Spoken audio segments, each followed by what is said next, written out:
Today I'm going to do a quick video on how we get energy in the form of ATP from glucose, okay?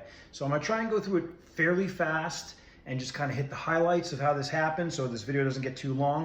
All right, so first off, we start off with the glucose, which is a 6-carbon molecule. There's a reason why I'm talking about the carbons. And so we've got 10 steps we're going to go through in this process called glycolysis. And that is going to leave us with some products. We're going to end up with two 3-carbon molecules called pyruvic acid, okay, or pyruvate.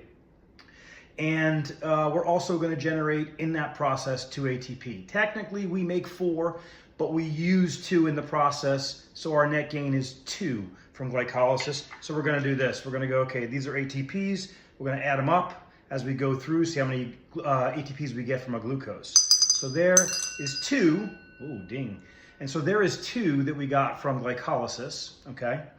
Now, if we have oxygen available, we're going to transport the pyruvic acids into the mitochondria, and we're going to do a bunch of other steps. The next step that we go through, okay, oh, by the way, we also made a couple of other things.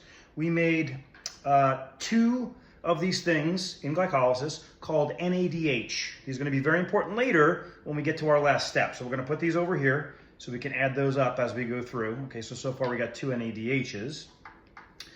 We're going to take our pyruvic acid and we're going to convert that into acetyl-CoA, which is a 2-carbon molecule, okay? The reason I'm talking about the carbons is if we don't have oxygen available, this pyruvic acid becomes lactic acid, okay? And then we got to ship it to the liver, and we've got to convert it back and all this other stuff. It's called a Cori cycle. I won't get into it in this particular video. But that being said, once we go through this process in the mitochondria, this next step called the intermediate step or transitional phase, it's got a bunch of names, preparatory step. Once we do that step we're going to convert the pyruvic acid into acetyl-CoA. Now we have 2 of these, so we're going to get 2 of these, okay? And we lose carbon dioxide, that's where the carbons go, you know, from each of the pyruvic acids. How many ATP do we make? From this step, we don't, but we make another 2 of these guys, okay, NADH. So now we got 4 of those. Put those over here. Try not to let them go bouncing all over. So we've got 4 of those, all right? Well, now we're gonna go through something called the Krebs cycle, which I'm just gonna give you a kind of a cursory of what we're making from it, because it's very complex with all these intermediates. What we're gonna do is we're gonna take the acetyl-CoA and we're gonna combine it with oxaloacetate to get citric acid, okay? Now that, it's a big process we're gonna go through, but here's what I want you to think about. Every one of these, acetyl-CoA, is going to allow us to go through the Krebs cycle 1 time. And then we have to figure out what are we making as we go through the Krebs cycle each time, and then add both of them up. And that's what we're getting from the 1 glucose, because we had 2 pyruvic acids, which is now 2 acetyl-CoAs. And that is like the coin in the slot machine where it allows you to pull down once, okay? Or push the button once, whatever the new slot machines are. So here's the thing. We've got this acetyl-CoA. We're going to put that into the Krebs cycle, and as we go around the Krebs cycle, let's see what we make. We are going to make, one time around, we're going to make 3 of these guys, okay? Those are NADHs. So we got 1, we got 2, we got 3. We're going to make a new one called FADH2. We're going to use all of these products in a little bit here, okay? And then we've got a second time through the cycle, we get another 3 NADHs, and we get another FADH2. So now these are gone, right? We've used those. We've used these, the acetyl-CoAs, they're used up now. We also, so what did we get? Let's look at it so far. We've got 6 NADHs and 2 FADH2s, okay, that we got from the Krebs cycle, but we also made 1 ATP each time around. Went around twice, right? So far we've got a total of 4 ATP there. Not a whole lot just yet, but now we're going to use these products, okay? So what we're going to do is we're going to, each one of these, this is an FADH2, each one of these, when we put it through a process called oxidative phosphorylation, it's going to generate approximately 1.5 ATP per one of these FADH2s. We are going to generate 2.5 ATPs for every one of these NADHs, okay? So it's very important to understand that exchange rate. NADH is worth 2.5 ATPs, and FADH2 is worth 1.5 ATPs. This is where a lot of the mistakes come when people are saying there's 36 or 38 ATP from 1 glucose. That's incorrect. It's rounding those numbers up. We're not going to round those numbers up. We're going to keep it consistent with higher level biochemistry. And so what is oxidative phosphorylation? It's a giant word. But really, there's 2 steps in it. One's called the electron transport chain. The second step is called chemiosmosis. Those are also big words and very complex. We're not going to get into all the details of. But here's what we need to understand. We're going to use all of these guys, okay, the NADHs and the FADH2s.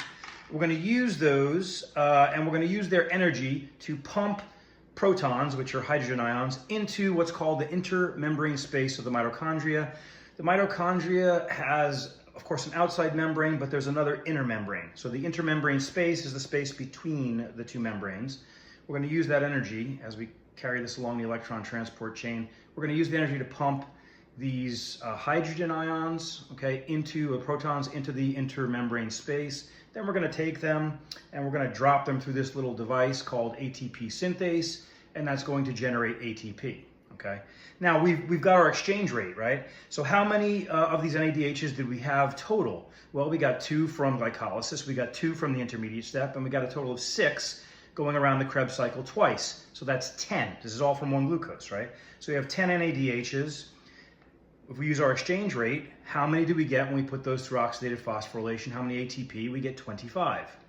These are FADH2s. They are worth 1.5. How many ATP do we get from that? We get 3, right? Because there's 2 of those, and they're worth 1.5 each. So we get a total of 28 ATP. Let's do this. We got 28 ATP from oxidative phosphorylation, that last step in the energy processes, okay? So what is our sum total of ATP from 1 glucose? Well, we got 2 ATP from our glycolysis. We got 2 ATP going around the Krebs cycle twice, 1 each time. So that's 4. And then from that last process, using those NADHs and FADH2s, we got 28 ATP. So we have a grand total of 32 ATP from 1 glucose in the presence of oxygen. If you don't have oxygen, like I said, we convert it to lactic acid. We only wind up getting 2 ATP from that first process called glycolysis, which is anaerobic. It does not use oxygen, and it actually happens in the cytosol, which is the fluid portion inside the cell. Mitochondria is a structure inside the cell, right, an organelle. So the other 3 processes, the intermediate step, Krebs cycle, and oxidative phosphorylation, all happen within the mitochondria. That's what they call the mitochondria, the powerhouse of the cell. We're getting 30 of the 32 ATP in the mitochondria, right, from 1 glucose.